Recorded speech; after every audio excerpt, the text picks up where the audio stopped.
माना जाता है। शास्त्रों में कहा गया है कि इस व्रत के प्रभाव से मनुष्य अपने पापों से मुक्त होकर भगवान श्री हरि विष्णु जी की कृपा प्राप्त करता है। आप सुनिएगा, क्या सुनेंगे हम लोग? योगिनी एकादशी की पवित्र कथा दोस्तों, जो सुनने मात्र से ही उसका फल बहुत मिलता है दोस्तों। तो ध्यान से सुनिएगा दोस्तों। प्राचीन समय में अलकापुरी नगरी में एक धन के देवता कुबेर का राज्य था।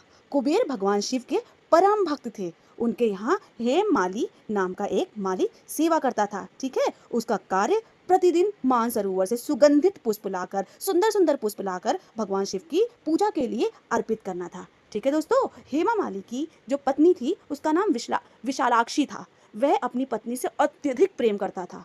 एक दिन वह पत्नी के मोह में इतना डूब गया कि उसे समय पर भगवान शिव की पूजा के लिए पुष्प ही नहीं पहुंचा पाया। उसको ध्यान ही नहीं रहा कि इस समय हम भगवान शिव की पूजा के लिए पुष्प लेकर जाते हैं। ठीक, पूजा का समय बीत गया और भगवान शिव जी की आराधना में विलंब हो गया। जब कुबेर जी को यह पता चला कि जब जब उनको यह बात पता चली तो वे अत्यंत क्रोधित हुए।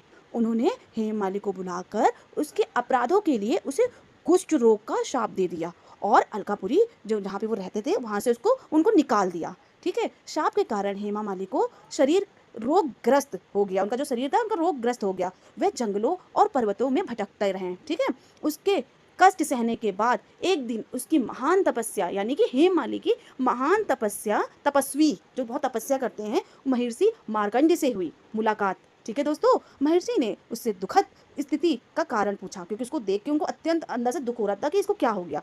तभी हेम माली ने हाथ जोड़कर अपनी पूरी कथा सुनाई और अपने अपराधों के लिए क्षमा मांगी।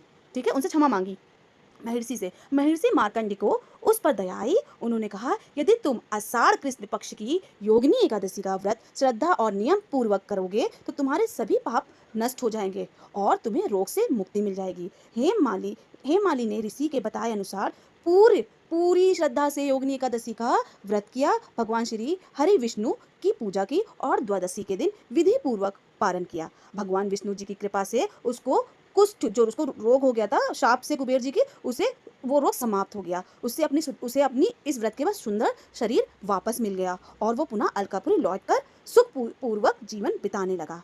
एकादशी, जो योगिनी एकादशी का महत्व जो है वो श्रद्धा से अगर आप करेंगे तो पापों का नाश होता है, रोगों से मुक्ति मिलती है दोस्तों। ठीक है दोस्तों, परिवार में सुख समृद्धि मिलती है, परिवार में आती है और अंत में भगवान श्री हरि विष्णु के जो धाम होते हैं, दिव्य धाम की प्राप्ति होती है। इस तरीके से ये कहानी का यहीं पे समापन होता है। इस वजह से अगर आप व्रत रखते हैं तो कोई सी भी एकादशी, जो एकादशी हो उसका व्रत करें अच्छे से और पारण शुभ मुहूर्त पे करें और एकादशी व्रत कथा